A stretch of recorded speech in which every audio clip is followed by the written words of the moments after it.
It happened quietly. No headlines, no breaking news, no summit at the UN. Just one buried paragraph in a 2021 United Nations report. Brief, technical and cold.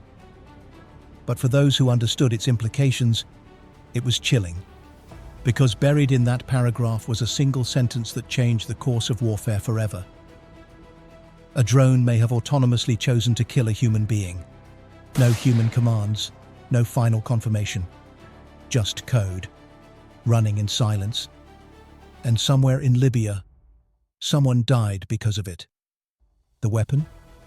The STM Kargu-2, a small backpack-sized drone developed by a Turkish defense contractor. It doesn't look like much. Roughly 7 kilograms in weight, it can loiter in the sky for 30 minutes, scanning the ground below. Once it identifies a target, based on shape, body temperature or movement patterns, it locks on, and it dives. It doesn't fire missiles. It doesn't call in artillery. It is the weapon. On paper, the Kargu-2 is classified as a loitering munition, a flying explosive. But this wasn't just about hardware. It was about autonomy. Because if the UN report is to be believed, this drone didn't just follow orders, it made its own decision. And for the first time in human history, a machine may have killed without asking permission. To understand how we got here, we need to rewind. The year was 2020. Libya was a broken chessboard, torn between two rival factions, the UN-backed Government of National Accord and General Khalifa Haftar's Libyan National Army. A proxy war. A war fought not just with bullets and tanks, but with influence. Russia, the UAE, Turkey, they all had skin in the game. And Turkey, in particular, brought something new to the battlefield. Drones. Dozens of them. Bayraktar TB2s for high-altitude strikes.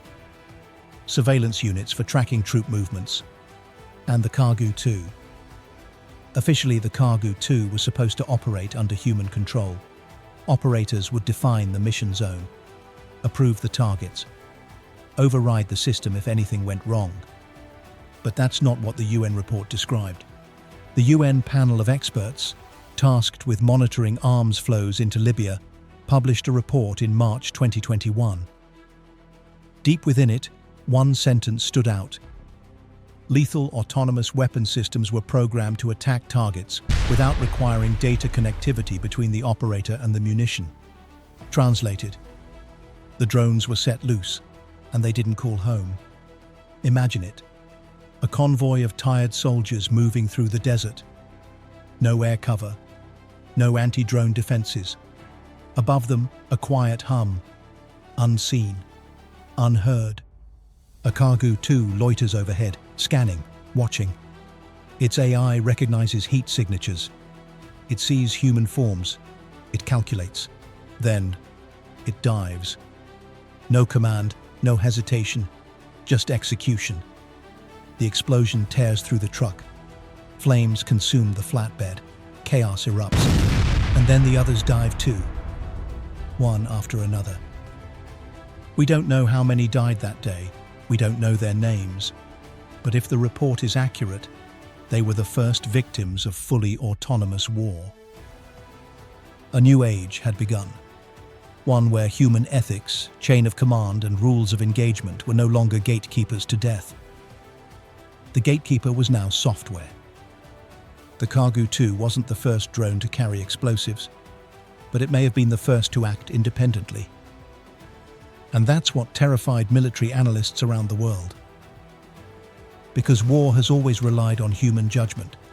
When a soldier pulls the trigger, there's a chain of responsibility. When a pilot fires a missile, there's context, experience, hesitation, emotion. A machine doesn't hesitate, it just acts. STM, the Turkish company behind the Kargu-2, denied full autonomy. They insisted the drones were used with a human in the loop. But critics weren't convinced. Even a semi-autonomous mode, where a human selects a region and lets the drone make kill decisions inside it, raises red flags. Because once the drone is launched, who's really in charge? What if it misidentifies a civilian? What if it gets hacked? What if the software glitches? There's no pause button when the warhead is already falling. Since the Libya incident, the world has been sprinting toward more autonomy, not less. In China, military scientists have published papers on AI-enabled drone swarms that can coordinate attacks without central control. In Russia, prototypes of AI-guided tanks were shown off at military expos, though their real combat readiness remains in question. The US Department of Defense. It poured over $2 billion into autonomy programs in just a single year, from AI wingman jets to unmanned naval vessels capable of independent patrol and engagement. Even smaller nations are joining in. With open-source software and off-the-shelf drones, insurgent groups and non-state actors are rigging commercial quadcopters to act semi-autonomously. No military required, no satellite uplink, just some code, a GPS chip and a payload. The ethical questions are enormous. If a drone kills a child because its heat signature matched a combatant's, who is responsible? The programmer?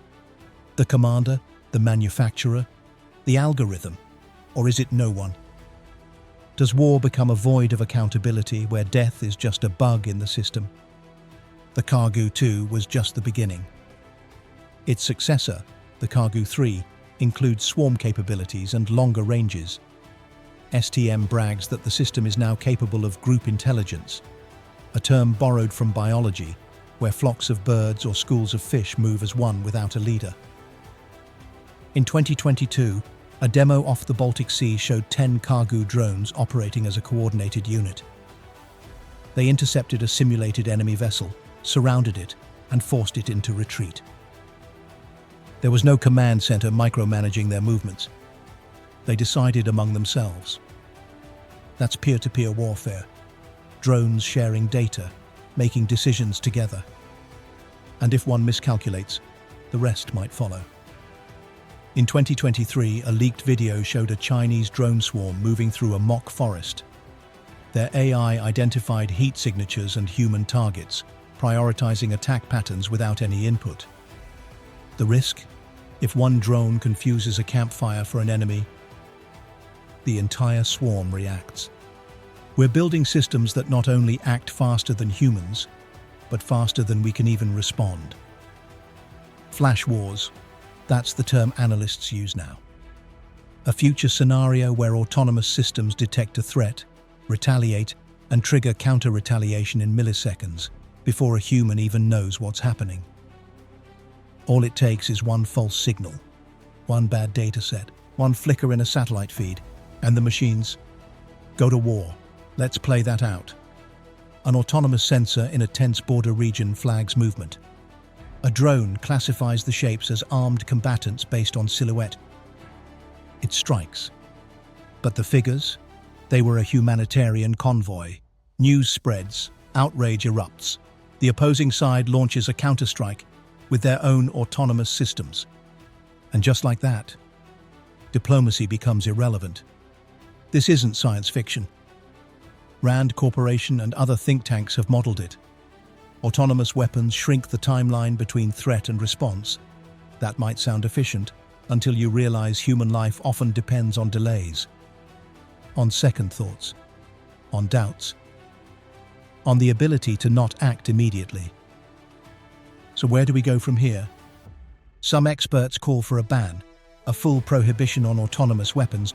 Others argue for meaningful human control. But no one agrees on what that means. Is it enough to click approve before launch? Or does that just shift the blame without solving the problem? Transparency is also a problem.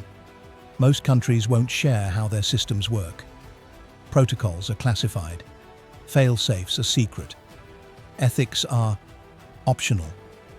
And as commercial drones get smarter, smaller, and cheaper, the line between military-grade and off-the-shelf disappears. It won't just be nations who have this power. It'll be anyone with money, code, and motive. In 2025, the US Navy completed trials of an unmanned surface vessel. It could detect threats, plan navigation, and respond on its own. Sea drones, land sentries, airborne assassins. Autonomous systems are no longer coming. They're here. The Kargu 2 incident in Libya should have been a global reckoning. But it wasn't.